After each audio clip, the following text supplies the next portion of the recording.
بسم الله الرحمن الرحيم الحمد لله رب العالمين والصلاة والسلام على نبينا محمد وعلى آله وصحبه أجمعين. Dear viewers, Assalamu alaikum rahmatullahi wa barakatuh and welcome to our program Building Faith in Allah. In our preceding episode, we've been discussing the way in which, or the various ways in which, the Messenger of Allah, Muhammad ibn Abdullah, sallallahu alayhi wasallam, taught the people and clarified for the people first what faith in Allah is. And faith in Allah means faith in His oneness. And the details of the faith in Allah's oneness, at-tawheed, that is Iman billah. And he also clarified its opposite, which is ash-shirk billah. And he clarified those things that could be deemed as shirk, whether it be minor shirk or major shirk. And he clarified the things that were already in the society that could remain, but had to be done according to the Kitab, the Quran, and the Sunnah. We've come to the manners that are done when people visit the graves. In the beginning of Islam, the Prophet ﷺ did not allow us to visit graves. And then after Tawheed became clear to the Muslim Ummah, and then he gave permission for the people to visit the graves with a specific purpose to be understood when they do. And that is, they remind someone of the hereafter. They remind someone of death. They allow someone not to feel the world is so serious, because the grave is a reminder that it's going to end for everyone. And also, the people make dua, asking Allah to have mercy on the people in the graves, the inhabitants of the grave. And that is showing mercy to the people of the grave. So among the etiquettes of grave visitation, Islam prohibits the slaughtering of animals at grave sites. If the slaughtering is being done at the grave so that the deceased can grant a favor to the one doing the slaughtering, that is major shirk. If it's being done for some other reason, it is a dangerous innovation that can lead to shirk.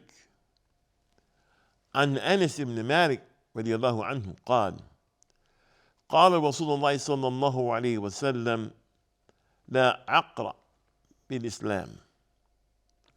قال عبد الرزاق كانوا يعقرون عند القبر بقرة أو شاة. Narrated Anas ibn Malik, may Allah be pleased with him. The Messenger of Allah sallallahu alaihi wasallam said, there is no slaughtering at the grave in Islam. Abu Razak said they used to slaughter cows or sheep at the gravesite. Muslim graves are not supposed to be raised high above the earth or plastered, meaning making structures upon them. They're not to contain any writing or anything being built over it or people sitting on the grave. All these things are unsanctioned innovations. They are bid'iyat that other religions have adopted through misguidance. The religions before Islam, before the coming of the Messenger of Allah sallallahu alaihi wasallam, had all of these things they used to do. Build structures right upon their graves, even sit on them. In Islam, we do none of those. Khaliful mushrikeen, opposed polytheists. They represent some of the greatest paths to shirk.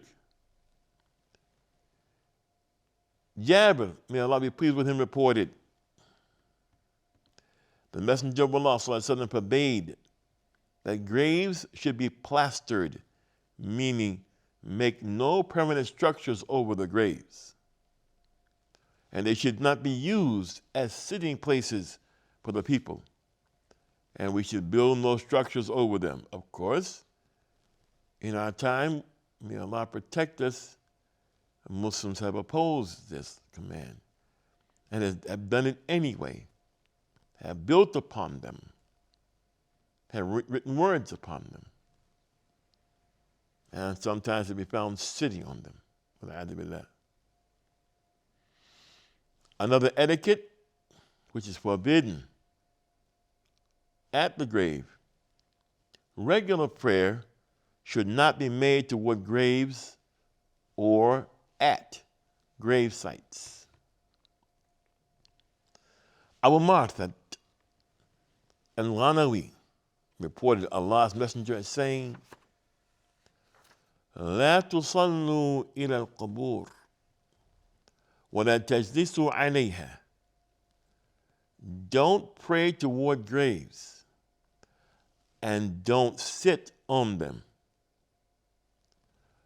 Abu Sa'id al-Khudri, may Allah be pleased with him, reported, and that hadith is reported by Muslim, and Abu Sa'id al-Khudri, may Allah be pleased with him, reported, الأرض كلها مسجد إلا مقبرة والحمامة. رواه الترمذي. Narrated Abu Sa'id al-Khudri, radiyallahu anhu, may Allah be pleased with him, the Prophet Muhammad sallallahu alayhi wa sallam said, the whole earth is a masjid to pray on, except a graveyard and a toilet. And this is reported by At-Tirmidhi. The grave site should not be taken as what the Messenger of Allah described as an Eid. The grave site is not an Eid. An Eid, from the Arabic word ada ya'udu, meaning he returned to a place time after time. He either returned to the place once a week, or returned to the place once a month, or returned to that place once a year. That's an Eid. An Eid is a place that you return to time after time, like going to Eid prayer year after year. The Messenger of Allah sallallahu alaihi wasallam forbade people from returning to his grave every day to greet him, thereby making his grave like an Eid. Abu Hurairah reported, قال رسول الله صلى الله عليه وسلم لا تجعلوا بيوتكم قبورا ولا تجعلوا قبري عيدا وصلوا علي فإن صلاتكم تبلغني حيث كنتم. Don't make your houses graves, and do not make my grave a place of festival, in this case the Eid, but invoke blessings on me, for your blessings reach me wherever you may be.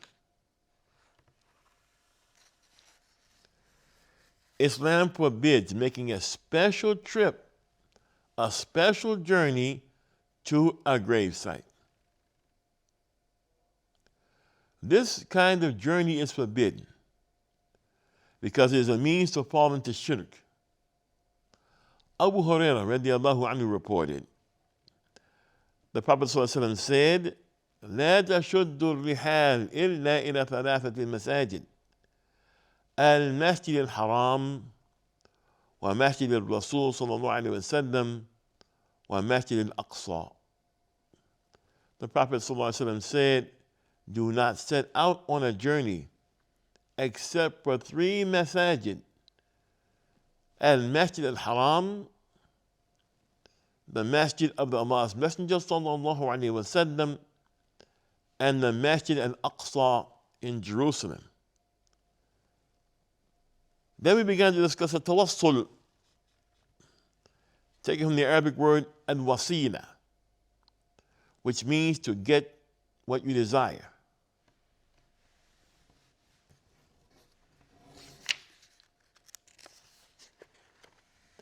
In Islamic terms, al-wasila is a way used to achieve the pleasure of Allah and His paradise by doing what He has made legal and leaving things He has forbidden.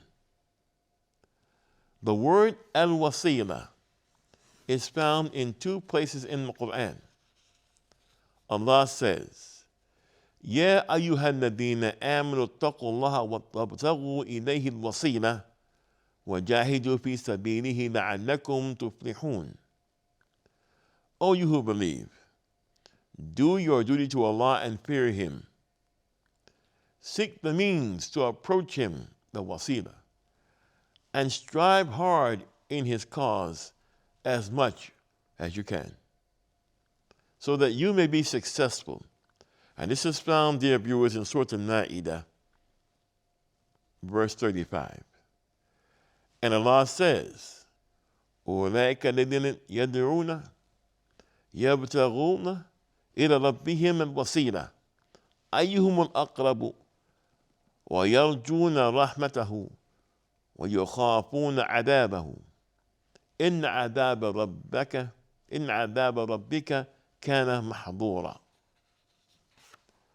Those whom they call on, like Isa, Jesus, son of Mary, or like Uzair, Ezra, desire for themselves a means of access to their Lord, Allah. So to which of them should be the nearest? And they, meaning Isa and Ezra and angels in general, hope for His mercy and fear His torment. Verily, the torment of your Lord is something to be afraid of. This is found in Surah Al-Isra, Surah number 11, verse 57.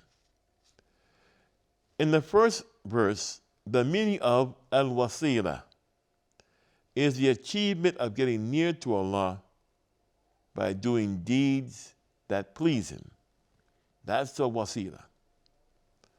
However, in the second verse, Abdullah ibn Mas'ud, may Allah be pleased with him, reported, أولئك الذين يدعون يبتغون إلى ربهم الوسيلة. قال. Here he gives sabab al-nuzul, the reason for the presence of a verse. He says, قال نزلت في نفر من العرب كانوا يعبدون نفرا من الجن فأسلم الجنيون والإنس الذين كانوا يعبدونهم ليشعرون فنزلت أولئك الذين يدعون يبتغون إلى ربهم الوسيلة. Abdullah ibn Mas'ud said in connection with Allah's statement, those whom they call upon themselves seek the means of access to their Lord. So if they were calling on Jesus and worshiping Jesus, or they were worshiping the jinn, these jinn began to get near to Allah, and the ones who worshiped the jinn did not know about it. Ibn Mas'ud, may Allah be pleased with him, said that this verse was revealed in connection with a party of Arabs who used to worship a group among the jinn.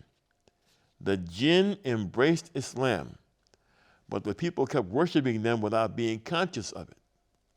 Then this verse was revealed, translation of which is, those whom they call upon themselves seek the means of access to their Lord. This verse is clear that the meaning of al-wasila is that which allows someone to get near to Allah, as these jinn did, with righteous deeds and acts of worship. And this is taken from Allah's statement, يَبْتَغُونَ إِلَى رَبِّهِمْ الْوَسِيلَةَ. So these jinn were being worshipped by a group of Arabs, and then the jinn became Muslims, and they began to take their wasila, or seek the wasila from Allah Azza wa Jal. But these people did not know that. So Allah revealed, the ones you worship, they are now seeking nearness to Allah, al-wasila. They desire for themselves means of access to their Lord, meaning that they seek to be near to Allah and gain His pleasure by doing righteous deeds and bringing themselves near to Him. Another type of wasila to gain Allah's pleasure through wasila is for the servant to do a righteous action and say, for example, Allahumma bi'imani bika wa muhabbati laka wajba'i li rasulika aghfirni. O Allah, because of my faith in you and my love for you, and because I follow your messenger sallallahu alaihi wasallam, please forgive me. Or the servant could say, Allahumma inni as'aluka bihubbi li nabiyyika Muhammad sallallahu alaihi wasallam wa imani bihi an tafruj anni. Oh Allah, verily I ask you because of my love for your Prophet Muhammad sallallahu alaihi wasallam to free me from my difficulty. Or the servant could recall a righteous deed and use it to appeal to his Lord for help. The Quran verifies these methods when Allah says, الَّذِينَ يَقُولُونَ رَبَّنَا إِنَّنَا آمَنَّا فَاغْفِرْ لَنَا ذُنُوبَنَا وَقِنَا عَذَابَ النَّارِ. Those who say, Our Lord, we have indeed believed, so forgive us our sins and save us from the punishment of the fire.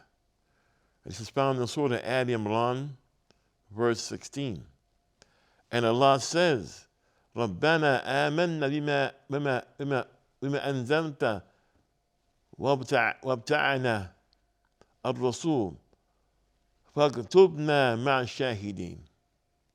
Our Lord, we believe that you sent down, we believe what you sent down, and follow your messenger, Isa. Write us among those who bear witness to the truth of La ilaha illallah. None has the right to be worshipped in truth except Allah. And this is found in Surah Ali Imran, verse 53. More about this in our next episode, inshallah. I am Talib Abdullah for the Sharjah Broadcasting Authority. Thank you for the privilege of your time. Assalamu alaikum rahmatullahi wa barakatuh.